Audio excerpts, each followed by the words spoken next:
Wachusca Audubon's geographical area stretches through 17 counties in southeast Nebraska. There are about 980 national Audubon members who are part of our independent chapter, and our local membership numbers are around about 325. So just a very short, brief interview of who we are. So now I'll introduce Kay Kottas, our speaker for tonight. Yeah, okay. And Kay, you've read in the Babbling Brook, or everybody knows Kay, so I'm not going to read to you what's there, but I thought I'd just introduce her, say a couple of things about that are not in the article. As president of Prairie Legacy, Kay has been at the forefront of a partnership with Wachusca for quite some time. Over the years, volunteers have collected seed from Wachusca's various prairies as a fundraiser, selling the seeds to Prairie Legacy, which in turn cleans them, does all the stuff ready to get them to plant again before distributing to those who want to grow native plants. So this win-win relationship was recently expanded when Wachusca's board approved a contract with Prairie Legacy to conduct our prairie inspections this year. This is a big move for us toward professional management of our prairies, which is one of the 4 focus areas in our current strategic plan. So it's a great move forward, and we're all excited to work with Kay and Prairie Legacy in another capacity. So with that, I'm going to turn it over to Kay. Just a reminder, keep your microphones on mute. And if the sound and picture starts getting a little wiggly, you may also want to mute your video during the presentation and then unmute it later for Q&A. So you can, Kay, I don't know if you want to be interrupted while people are speaking, or you'd prefer to put questions in the chat box, or how you want to operate. You just let us know. Yeah, I guess I'll just try to go through the presentation, and then we can take questions later. I don't know how long this is going to take because I didn't really practice it, so we'll just have to see. And I just got this little note that popped up on my screen that said your internet connection is unstable. So I'm out here at the farm, so I'm hoping nothing happens, but we'll see if we can get through this. Is everybody hearing me okay? Yeah, you're fine. You're fine. Can you hear me? Yeah. Yes. Okay. Okay. This was all right. All right. So we're going to talk about conversation about prairie today. And I think probably a lot of what I have to say is not going to be new to most of you. You're all pretty well versed in prairie. But hopefully what I say will help you think about things in a different way, a new way. And since we're going to talk about conversation a bit, conversation is really colored by perception. So I want to give you an idea of the perception that I have to begin with of prairie and how my family has viewed prairie over the years. So I started Prairie Legacy. I've got this strip of something at the top. Do you see that? Or do you see where it says mute, stop video and all that? Do you see that? Or is that just me seeing that? No, you just see it. Can you see my Prairie Legacy on the top is what we can see. Okay. Okay, it's distracting me, so hopefully you don't see it. But anyway,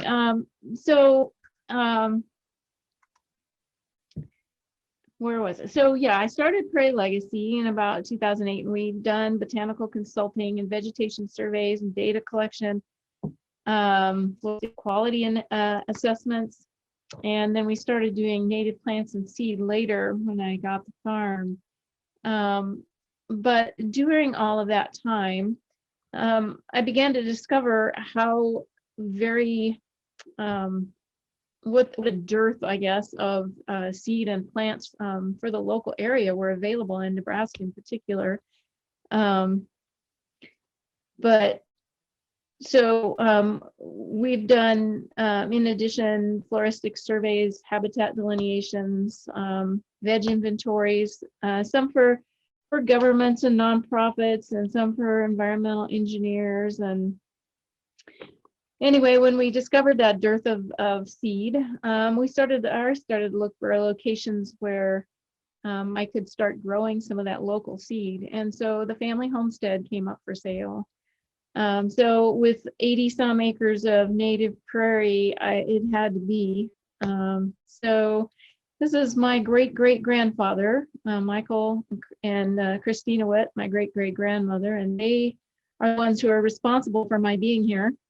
They built a log cabin with 3 other families, and then built homes for each other in different areas. This particular building was a 1.5-story home called a Fachwerkbau, which is a half-timbered house in German. It's the only building of its kind in the state of Nebraska, and it's on the National Registry of Historic Places. You can come out here and see it if you ever have a mind to before it falls down. I'd love to get it restored. But it's put together with wooden pegs. There's no nails in the construction. And each timber is marked with these hash marks so that you could take this apart and put it right back together exactly the way it was. This is timber in the stairway right there. So when I bought the farm in 2010, there was an awful lot of cleanup to do, much to be done, as you can see. So if the trees didn't have equipment growing in them, the equipment had trees growing out of it. The goal here was to use these prairies to collect seed from remnants, prairies that are remnants. And here you see us marking flowering plants so that we can collect seed later. And we grow them in the greenhouse and transplant them into seed plots. And here you see a couple of my interns that were transplanting seed rows. We would increase that seed and then collect it in various ways and clean it.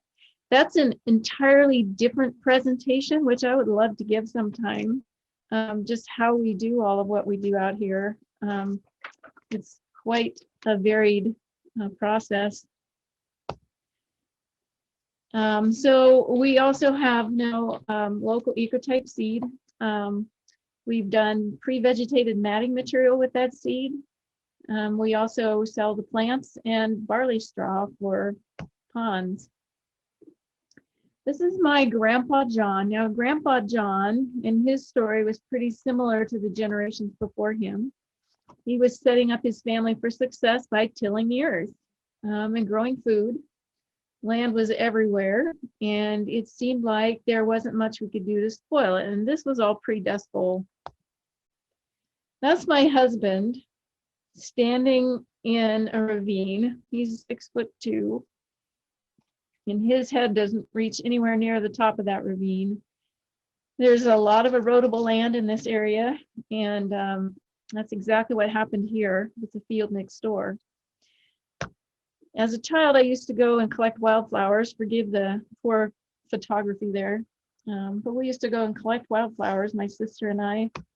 And this is where we did it, right along this ravine on the farm, where my uncle would let the townsfolk come out and dump their trash. And my folks would come out here regularly and dump their tin cans, whatever they had. And my sister and I would go pick out some doll buggy or something that we could take home and play with. That was my first perception of native prairie. Well, since then, we've cleaned that up. We've also started clearing invasive trees like honey locust and cedar and osage from our pastures. Osage, by the way, is here because my great-great-grandfather was required to plant trees when he homesteaded this place. And so he planted 400 osage orange trees along the border. So in 2011 and 12, we cut 75 acres of overgrown pasture land. And we were in a part of a study that was looking at the effects of tree removal on native prairie. And I don't know if you can see it very well in these photos, but here's a yellow tape measure. This is where the transect went for that plot. And here's that same plot after we removed the trees and burned it. So quite a difference. So now we're on a rotational burn schedule. And if you want to go to Instagram, Prairie Legacy Inc., Native Plants and Seed, you'll see a video of today's burn. So to increase our wildflower production, we opened up our pastures to sun and rain, as luck would have it, to 2,4-D. We had an aerial applicator come by, and not only it didn't drift on our property, it was directly sprayed. And so we lost a lot of oak and hickory forest trees, and we lost, well, all of our spring forbs that year, which happened to be the year we were going to start collecting for our seed plots. This was this year. So, and you can see this is my view from the combine as I'm combining some big blue stem out of my prairie. And in the background there, you see that overgrown cedar pasture with 2-inch high grass. That's my neighbor. So his perception of the guy that sprayed the property was that he was doing me a favor, and that was a quote from him. The perception of my neighbor, who had ordered the spraying of the pastures, and that's the pasture that was supposed to be sprayed, was that he wanted to get rid of the weeds that were sucking the moisture from his grasses.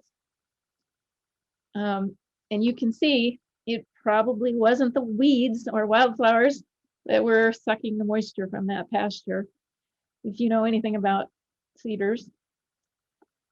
So, and when we talk about perceptions like this, I was relaying this particular incident about the spraying when I was doing a tour out at Spring Creek Audubon Center.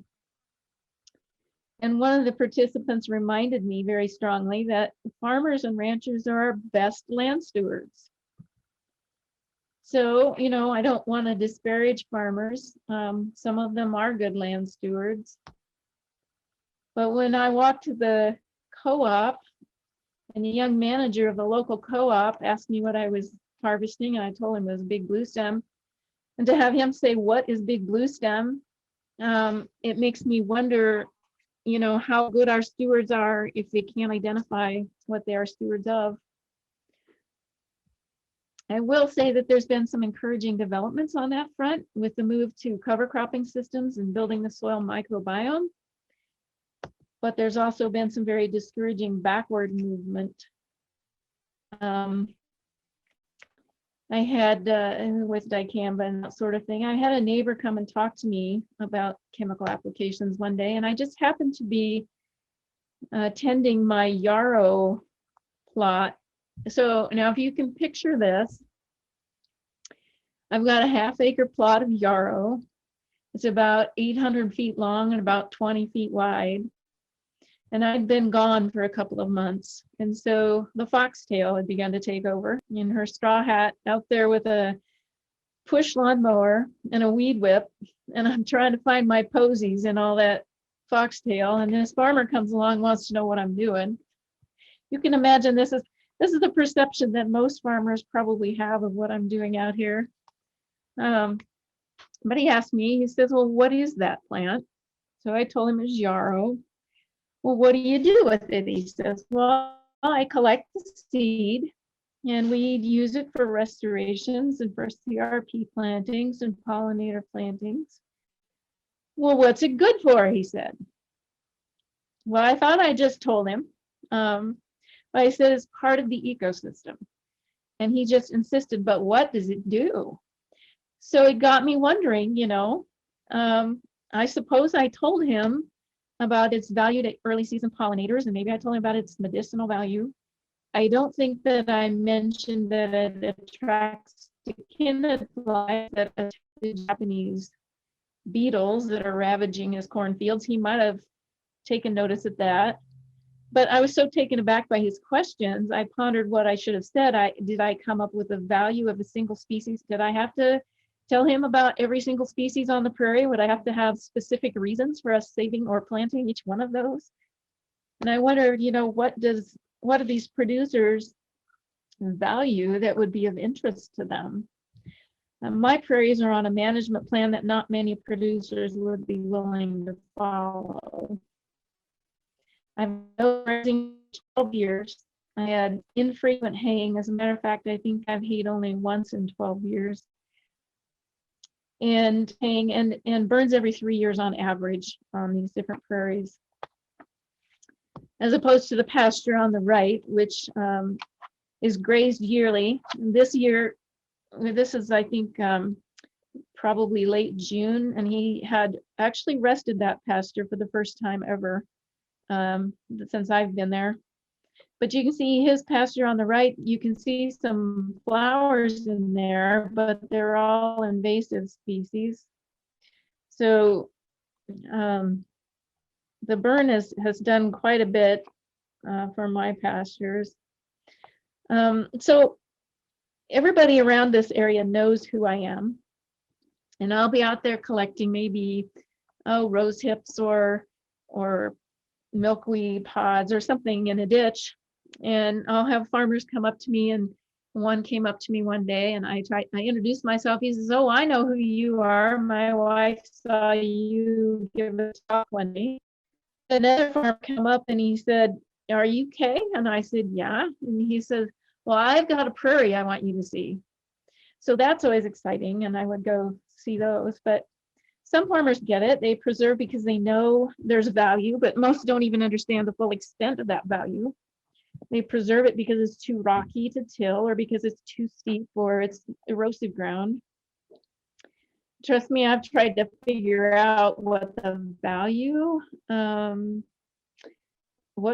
others would understand, the economic value, ecological value, business value. And honestly, I'd have to put it this way. You can no more put a monetary value on an ecosystem that sustains life than you can put on a life it sustains. So, like, how do you value a human life? You can find all kinds of ways to value a human life. Did you know your skin, your hide is worth $3.50, but only if you tan it? We can look at the insurance value of humans. There's a guy at Vanderbilt University that's found out that employers often value by how many dollars you would expect to receive in order to accept the risk of potentially dying on the job. Insurance companies will place a value of giving you one more year of life if you're sick, anywhere from $50 to $129,000 is what I found. The economic value of human hearts is great. Look at, we're talking about $45 million for your lung, your kidneys, your bone marrow. So let's think about grassland values that way. I mean, we get our oxygen, flood control, erosion control, soil biodiversity, wildlife services, carbon capture, carbon sequestration. How do you value all of this? They're all, all of this is the services for humans. They're the place you work, what you eat, what you wear, where you sleep, all depend on these things on the prairie.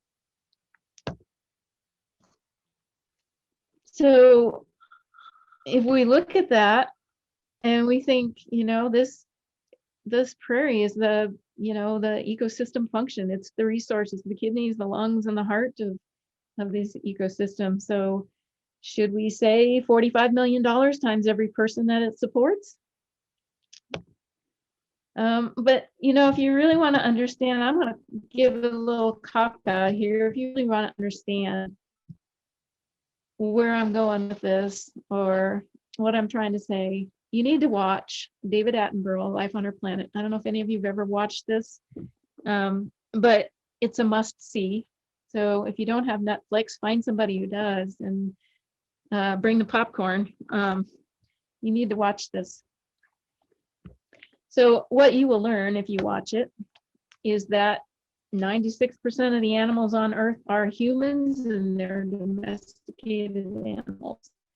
There's only 4% that are still wild. But you will also learn that children born today, I think of my grandchild, will see the rainforest become a savanna. They'll see accelerating warming of the Arctic ice, and they'll see methane accelerated because of the thawing soils. In 30 years, the ocean will be acidified and fish populations will crash. In 60 years, soils are exhausted and pollinators will disappear.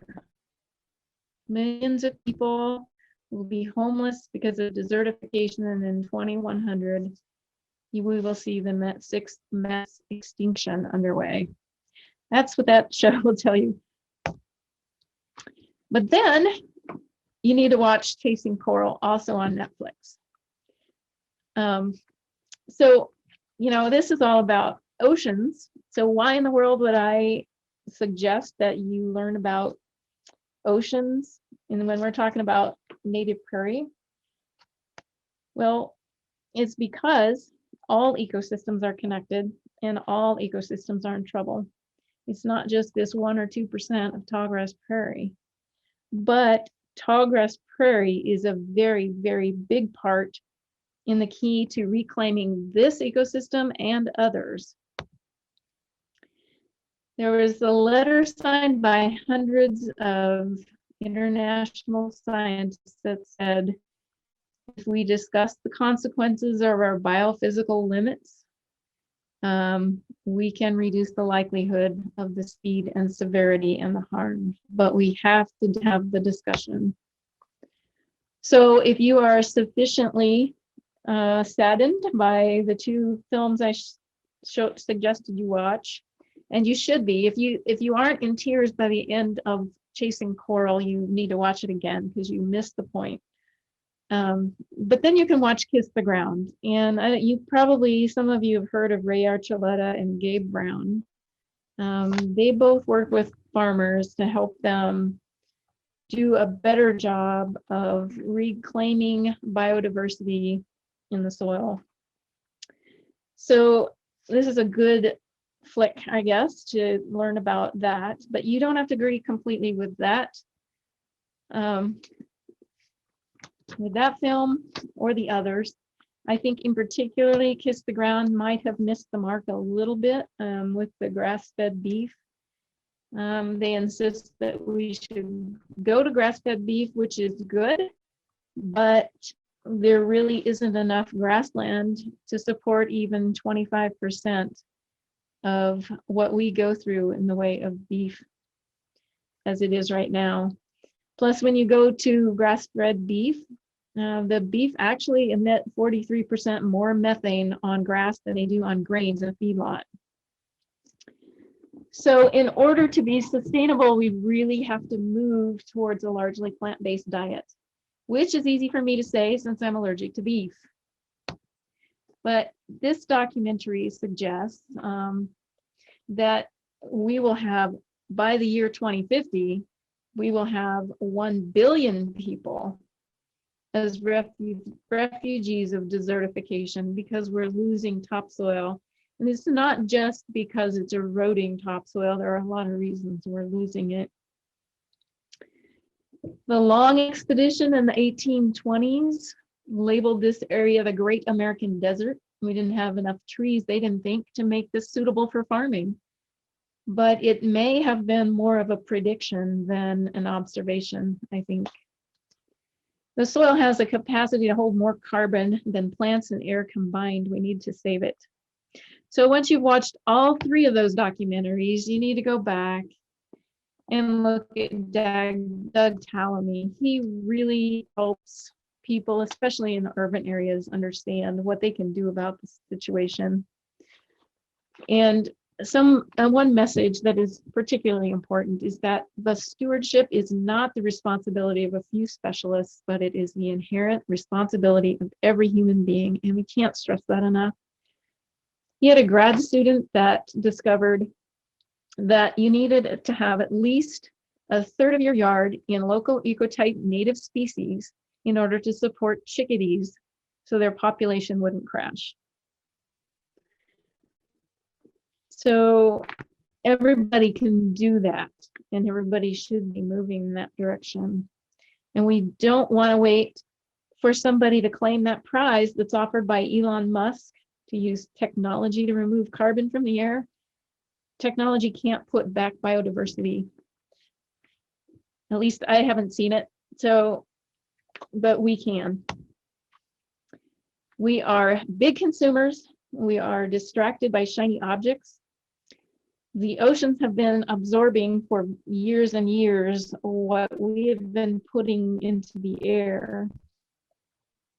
And one of these documentaries suggested that our air temperature would be 120 degrees Fahrenheit right now if the oceans hadn't been absorbing that, but they can't absorb it any longer. We can't take care of the oceans necessarily right here, but we can take care of what we do have, which is the tallgrass prairie ecosystem. Some of you might have heard of the Global Footprint Network. They do something with calculations to figure out just how many Earths we would need to actually use the resources as we're using them now.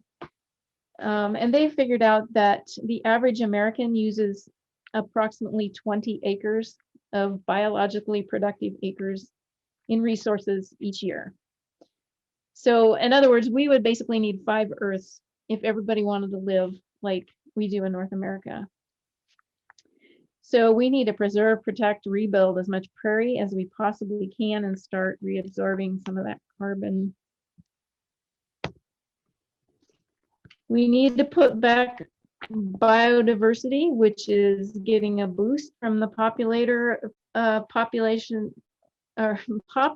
of the pollinator habitat. Too many P's.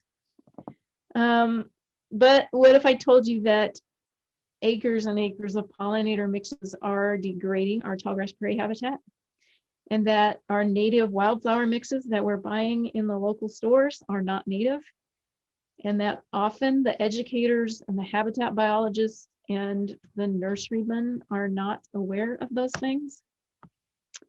And here's just one instance where, again, perception has caused pollinator habitat to degrade a prairie, and it's gone wrong. This is yellow sweet clover in South Dakota, and I had the very privilege of walking through miles and miles and miles of this habitat with almost nothing but yellow sweet clover in it. There's a lot of bee and pollinator habitat being planted in South Dakota, and they're using clovers in their mixes, and they're taken over, and they're not native. So, often when we see pollinator and bee habitat and we think, yay, great, and it is good, but it's interpreted as honeybees. And so if we are building habitat for one species, whether it's bees or monarchs or cattle or pheasants, never mind whether they're native or non-native, we ignore the habitat for the entire range of other species in that habitat. So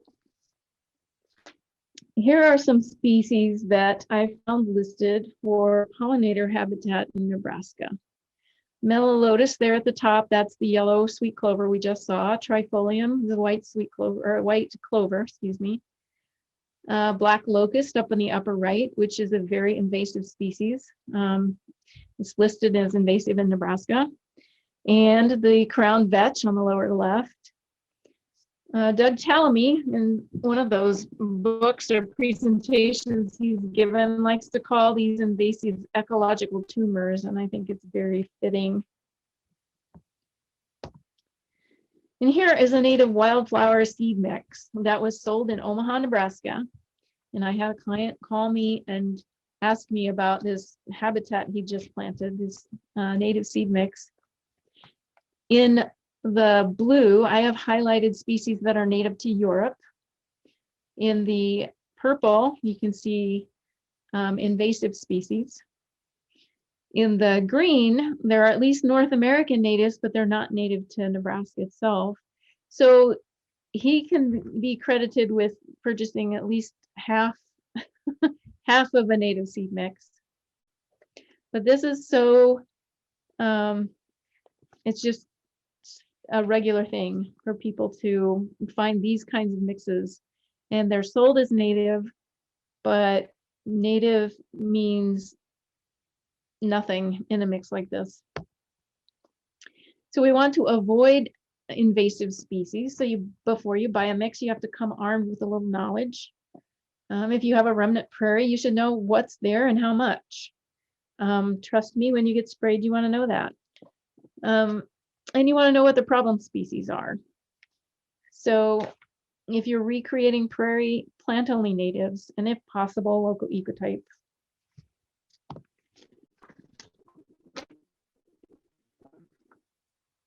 So here's a few websites that you can go to, and if you want me to send you this information point, we can.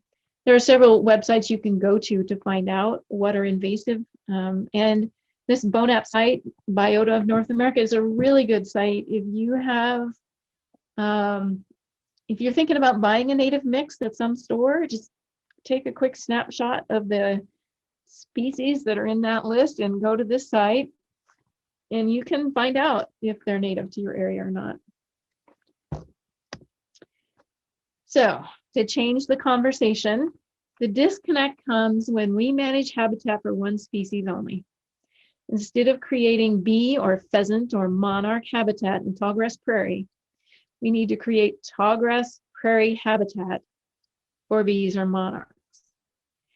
If we're going to bring in honeybees, wonderful, but they need to live in the tallgrass prairie habitat, not the European honeybee habitat. That means you have to know what tallgrass prairie habitat is so you can maintain that biodiversity.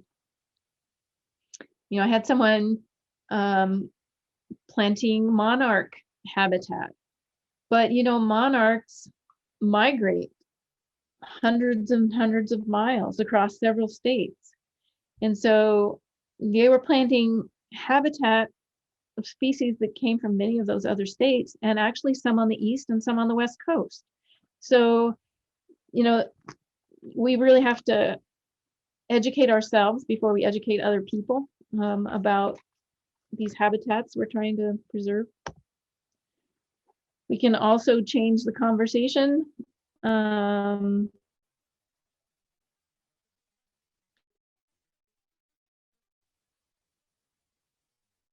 by, I think I skipped one back. No, I didn't. Oh, no, I didn't. So here you see where we're planting in landscape fabric. Not the way to go. Bad for soil biodiversity. And we're moving to using more cover crops. On the left, you see we're using actually soybeans as a cover crop in our sunflower plots. So how's that for turning the tables on conventional agriculture? So if you are, need to get rid of this. If you are planting in your landscape, instead of planting natives, because it's the in thing to do, plant a third of your habitat for birds and pollinators and carbon sequestration, and a third as your own food producing area. Instead of cropping unsustainable acres, put in prairie. This is my place. After we had 15 inches of rain one night, that particular field is now in native tallgrass prairie. So when somebody asks you what is it good for, instead of trying to explain the benefit of one plant in an ecosystem, let's explain the benefit of the ecosystem to the planet and explain the benefit of that ecosystem for the survival of the next generation. So I mentioned that North Americans use about 20 acres yearly. Other countries is more like an acre and a half or less than an acre. But if you try to take care of 20 acres on your own, that's going to go to a long way to helping us return some of the biodiversity. So first of all, you can plant a third native and a third food in your yard. You can join an organization like Wachiska that's preserving habitat. Help a neighbor or friend. For instance, I've got a neighbor who I know doesn't believe that people are causing global warming, but I know for a fact that he would welcome some help removing the cedars from his pasture, burning that pasture and restoring that grassland for cattle. So there are ways that we communicate and talk with people who don't necessarily believe the same way that we do ourselves. And I'm not saying that everyone here believes the same thing I do. And for heaven's sake, tell people who are doing the right thing what a great thing they are doing by preserving it. I recently looked at the Lincoln Climate Action Plan, and we can support things like this. They're talking about doing more outreach about prairie landscapes, less restrictive weed guidelines, so the weeds restrictions would not say that people with natives would have weedy yards. They're encouraging conversion to native grasses and veg gardens, just like I suggested we do. And they're talking about a recognition program for people whose landscapes have natives in them, and an ordinance that requires new developments to use native plantings.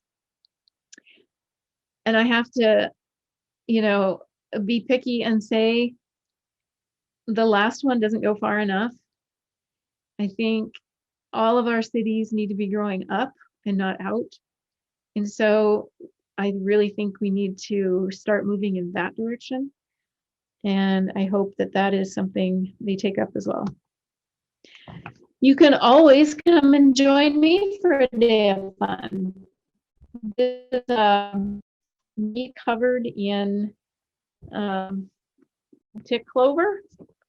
This is what we do when we get a new intern. This is our initiation for new interns. They get to help with the tick clover. So, this great American dream comes as a cost to the next generation. We're very privileged to live in the US, and we need to use our privilege, put back some biodiversity. We're too distracted by shiny objects, and we need to do our part. Someone I respected very much once told me, I don't have any use for native plants. And this was a horticulture instructor at UNL. And I think, if I could talk to him today, I think he'd have a very different view on that. So regeneration is what we need to do. Restore our ecological ecosystems. If we take care of nature, nature will take care of us. And here is another website. If you want to sign up for my newsletter, or if you want to join me in a webinar, we'll be doing a recreating webinar. Recreating Prairie, backyard or back 40 is what we call it. So you can join us for that. I realize I sort of did a little cop out there by suggesting that you watch some other documentaries, but I quite honestly think that everybody needs to see those. And I thought about for years and years that when people ask me about why I'm preserving prairie and what's it good for, that I just had to talk about tallgrass prairie, but it's not just tallgrass prairie. It's about the entire earth, ecosystems that we are helping by pulling that carbon into the soil. These tallgrass prairie ecosystems are pulling in nearly as much carbon as the rainforest, and yet when the prairie burns, most of the carbon remains below ground, but when a forest burns, it's all released into the atmosphere. So there is a big reason to restore our tallgrass prairies. I will stop now if you have some discussion, and I would really, really enjoy hearing what other people have to say and what they've heard other people talk about when it comes to talking about reasons for restoring prairie. Okay, yes. Taking Yeah, other so things.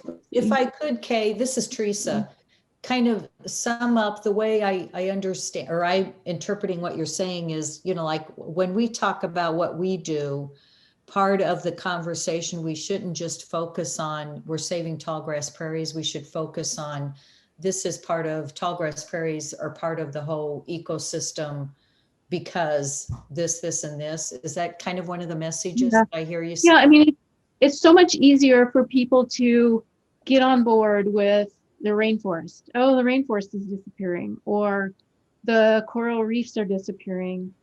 But some of those documentaries did a very good job of explaining that it's, we can't restore our oceans and our coral reefs without restoring other ecosystems at the same time. And this is the one we are living in, and this is the one we're responsible for. And this is the one we can really, really do a good job of restoring and helping restore. So, it's just, I just discovered recently for myself that, this is a big picture. It's not just tallgrass prairie. And so, people can get behind some of those other things, but if you can explain that just like an ecosystem has all of these intertwined, animals and all the biodiversity that goes into a single ecosystem, all these ecosystems as well work together. So that's an important viewpoint, I think. Okay. All right. Anyone else questions or comments before Arliss goes through the chat box? This is Bruce. Yeah, Buffalo Bruce. Yes. And I'd like to say and add, when I talk to people about the prairie systems, that they hold and contain and sequester twice as much carbon as all the forests on Earth, the native prairies do.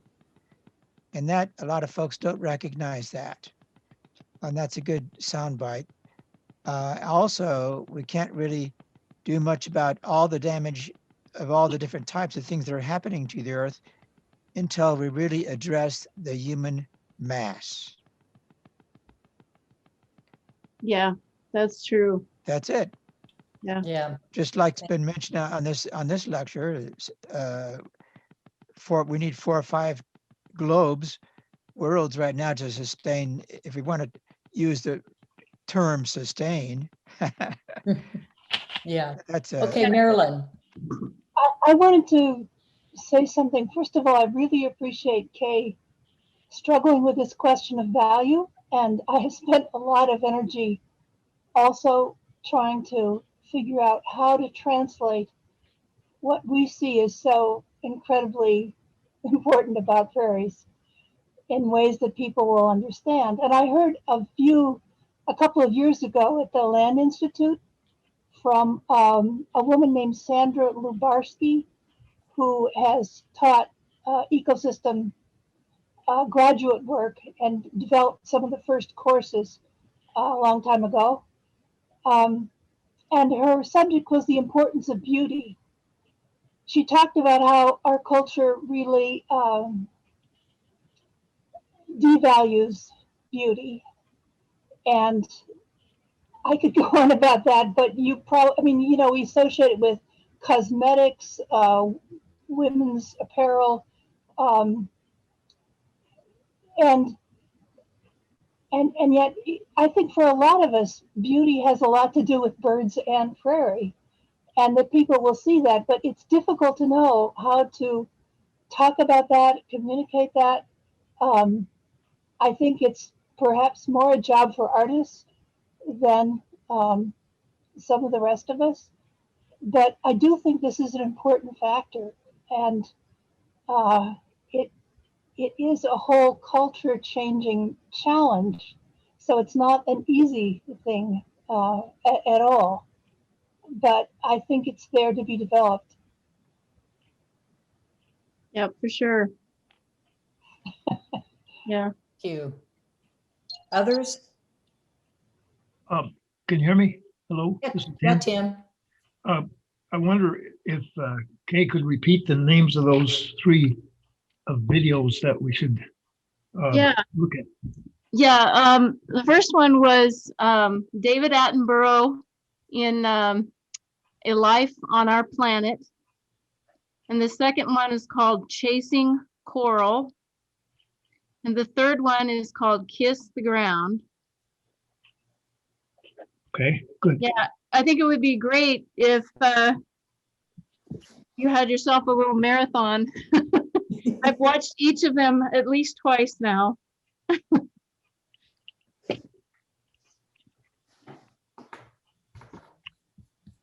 I think, could I say one more thing? I think it's very important that we get kids out there to look at prairies and expose them to them so they know what they're like. That maybe will take, maybe it won't, but they need to know what they're like, I think. Yeah, definitely. Yeah, we're leaving them quite a mess. Mm-hmm. Yep. Yeah, if there is some way to get across to them the importance of preserving that to preserve themselves. I mean, to preserve their earth. Kind of fun to watch when they kind of go crazy too, when they can run around and try and catch insects and find those big spiders, and it's fun to watch.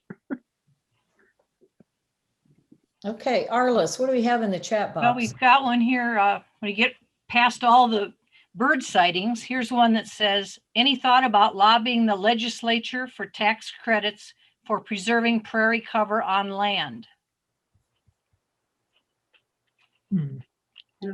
Wow. You know, I don't know a whole lot about the whole, I mean, I think if we went to the legislature with that specifically, they'd send us to the NRCS and say, put your land in CRP. And I'm not really abreast of the changes in the whole carbon credit thing, but that's a similar type thing. I think probably the biggest thing that's a help at the moment is the whole movement for cover crops. I mean, with cover crops, we don't get the depth of the root system that we do with putting perennials back in, but it is a big, big step. Ray Archuleta in one of these shows a video of the time of year when people are out plowing their ground, and he shows you can see this infrared imaging of the carbon just escaping during that time of year as it floats across the planet. And then he shows it in June when nobody's out plowing, and it's a whole different vision. And I think if we're using cover crops, we're doing a lot less. They're planting right into those cover crops and doing a lot less of the plowing. And if that's a huge, huge help. But something else that I discovered doing some research recently is that in this past year with the pandemic, there's been so much less travel and that sort of thing that it used to be we reached our single globe limit for North America in March. Sometime in March, we've used up our single Earth for North America, but we put that back 3 months, or not 3 months, but 3 weeks this past year, just because of that limit in travel. So there's there's a lot of different things we can do. And I think that might be one way to help convince people that, that we are making a change and can make a change. just by looking at that whole thing. So that network, I forget the name of it, the global network that works on that, could probably put that message out there. Here's another one, Kay. Do you have any native short grass seed that we could put on our lawns? Well, I tell you what I'm doing is I'm working on what's called a pollinator lawn. And it has a lot of native short ground covers, like self-heal for one, prunella and that sort of thing. And I've been experimenting with some of those ground covers that we can use as a bee lawn in place of grass. Buffalo grass. Buffalo grass is a good one. I've got buffalo grass in my pasture where I drive. So I have a roadway we drive on, and buffalo grass is the only thing that will survive there, and it's taken over that area. I don't sell buffalo grass seed. It's very difficult to collect, and I just don't have the equipment to do that. How does buffalo grass work for mowing, and if it's a rainy season? Well, buffalo grass, in, where it grows here, if you drive on it or if it gets too wet, it kind of will disappear for a little while, but it, invades, goes right back in, kind of moves in on itself. But it's not great if you got shade. Yeah. It requires, full sun, but.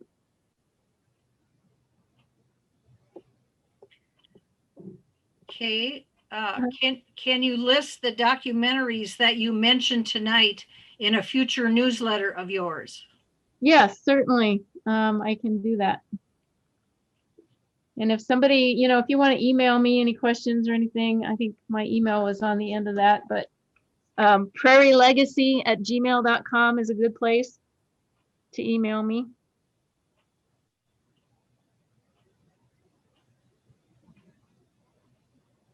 Yeah, somebody just mentioned lots of sedges for lawns too.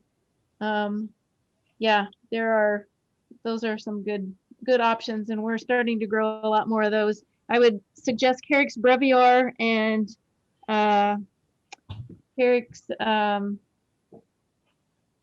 oh shoot, just went out of my head. I'll think of it in a bit. Sorry, so what's the common name for that one? Carex brevior, short beak sedge. Okay. The other one, springelli, Carex springelli. It can be mowed and it can grow in shade, and it attracts birds as well. It's got good seed for birds. Right. So have you had communications with nurseries and landscaping companies about, how do we start a conversation with that to help that segment not put all kinds of non-native natives out there? Yeah, that's a good point, and I probably need to do more outreach. I'm a little puzzled because I think people are starting to get to know that I'm here and that I have natives, and but from my website, 90% of the orders are from out of state. Really? I seriously am focused on local, and that's where I want to get my seed out. And there are a lot of people purchasing seed and plants, but not from me. So yeah, I really need to get the word out, and I'm trying to do a little bit more public speaking and that sort of thing, so I can get the word out that this actual local ecotype seed is here. I had Campbell's Nursery, for instance, bought seed mixes from me and sold them for a while. They sold out last year and asked for more. But this being like the second year of that, I'm getting the feeling that people don't really understand that growing natives is different than growing the annual seeds that you buy a packet of. And there's a little bit of process to that, and it takes several years for these natives to get established. And so we need to do a lot more education on that front. And yeah, I don't know what your education committee does at Wachiska, but it would be great if we could educate some educators, I think, being the landscapers and the nurseries and about those sort of things. I think Wilson is also working on that at Spring Creek. Okay. That sounds like a good thing. Yeah. That Yeah. happened. Kay, Yeah, there needs, I really have to get the word out and start selling this so I can actually, make this productive, this business productive. And it's almost impossible for me to get labor. I have one full-time employee that, I don't know how long she will stay. And I get a few high school students once in a while. But right now, I've got one part-time and one full-time, and the part-time is only here, 1 day a week. So it's really difficult. I do want to keep this going, but we've got to get the word out and get people to start buying it. so it sounds like when we've been talking about native seeds and we thought we were doing the right thing, but we've got to be more specific and call it local native seeds. Well, yeah, I mean, you got to ask for local ecotype if you have it. I mean, Okay. if you want to get local ecotype right now, you pretty much have to come to me. But some of these, it's like, for instance, I just sold some seed to Stock Seed, so they have some local ecotype.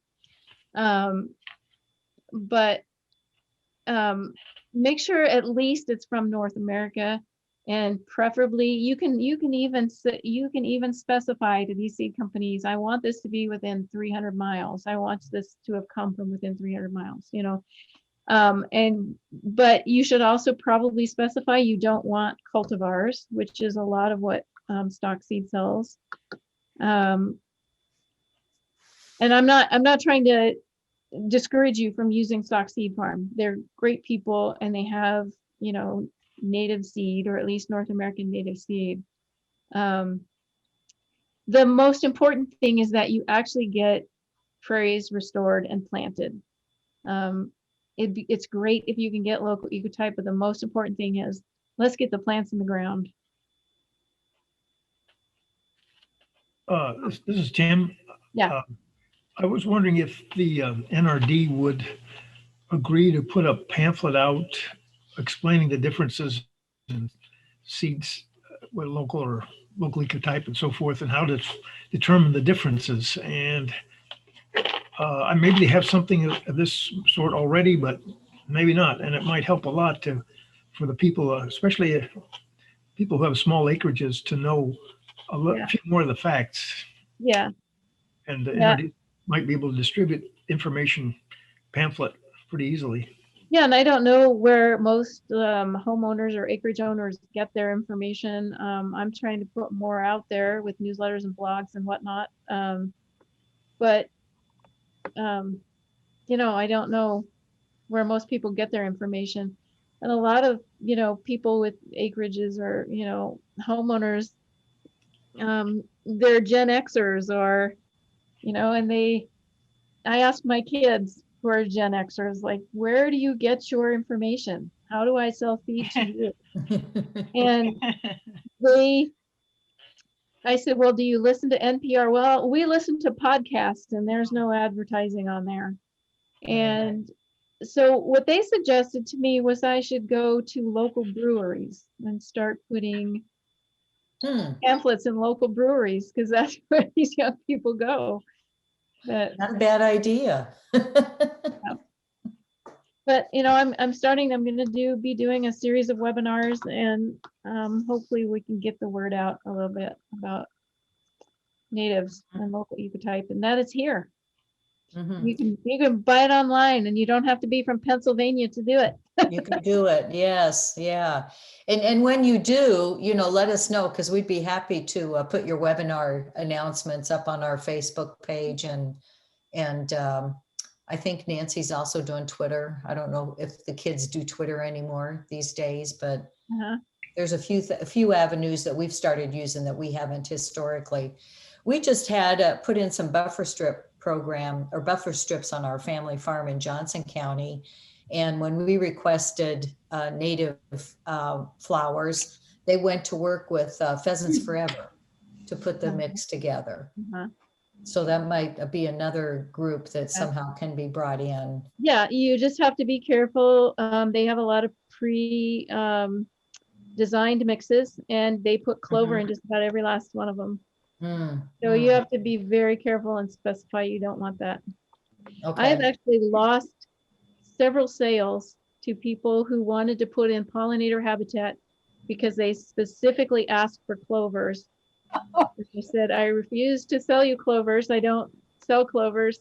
They are not native, and they actually destroy our native habitat. So Yeah.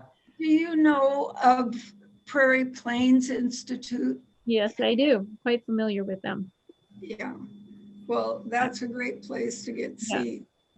Yeah, and they, because they harvest it a little differently. It's for broadcast only, and I'm able to make drill ready seed. But yeah, they are a great resource, and they've done a lot of good restorations, and I find they run out of seed very quickly because But they have an amazing amount of seed. I mean, it's hard to believe, but they're, of course, we're thinking of miles that they're trying to reseed and restore. yeah. Kay, did I hear you say there's drill only and versus broadcast only seed? Did I hear you say that? Yeah, so Prairie Plains, typically they harvest their prairies, some by hand and some with combines, but they don't clean it to the point that you can put it in a seed drill. I don't know if everybody knows what a seed drill is like, but okay. so my seed can all go through a seed drill. And so, the university's done some studies, and they used some of Prairie Plains seed, and they used some of mine, and they drilled into certain areas and broadcast in other areas. And they were kind of comparing, they weren't comparing specific species, because when Prairie Plains puts together a mix, they just, they'll put in a bucket full of this or a handful of that, and so then they go get it tested, and so then they know approximately what they have in there as far as amounts. When the NRCS specifies that or the Pheasants Forever, that they want you to put together this mix for a CRP or for a planting somewhere, they specify that they want so many pounds per acre of each type of seed, and so that you have a certain number of seeds per square foot. And it's impossible to tell that with the Prairie Plains type of mix. Well, not impossible, but it's very difficult because you have to tease out every seed and start counting. So it's more difficult to put together a mix that way, but it's still, broadcast mix will do very good. But how do you do it then to make it be more specific? Well, we collect individual species only. So when we collect seed, we're only collecting one species. And they do some of that as well. But then we take that single species and we put it through a series of machines, like a thresher, hammer mill, fanning mill, an aspirator. And we send it through several different machines until we have just the pure seed itself. And so we can tell just exactly how many seeds are going in a certain number of. Right. Yeah. So how large an area are you working with to do that? To do the collecting? I mean, yeah, I mean, how many seeds do you actually need? Can you get enough seeds that way to be able Yeah. to plant a large area? Yeah, so what we do is, we'll collect our seed from a remnant prairie and we'll put it into our seed plots and then increase that seed lot. So then we can collect a larger amount from that. And so we're able to, put whatever amount we need to, depending on the size of the area that you want to cover with your seed mix. You may only use an ounce or two or less than an ounce of certain seeds, but we're able to make every mix, exactly as they ask, for the number of seeds per square foot for each species. So Yeah. Okay, here's a comment and a question. The first one is they're suggesting that you get on TikTok. TikTok, huh? I need a millennial is what I need. Well, I think that's the other one was, let's see, now I had it right here. Oh, what about the homeowners association's restrictions as far as planting some of these species? What might be restrictions of homeowner associations? Well, a lot of those would be height restrictions. And that's easy enough to do. I've got a Prairie Petite mix just for them, or the bee lawns that I'm working on. So I don't, of course, I'm not familiar with every single homeowner association and what they will go for, but I have worked with homeowner associations before to put natives into a common ground, among condominiums. So, and I'm sure, there's some educating to do there as far as what can and should be accepted. I've had a lot of landscape architects in particular tell me that natives will take over the world and you have to encase them in concrete if you're going to put them anywhere near a lawn, but it's so not true. I guess not. There are a few species that I would not recommend you put in your yard. But they're really, in the scheme of things, very few of those.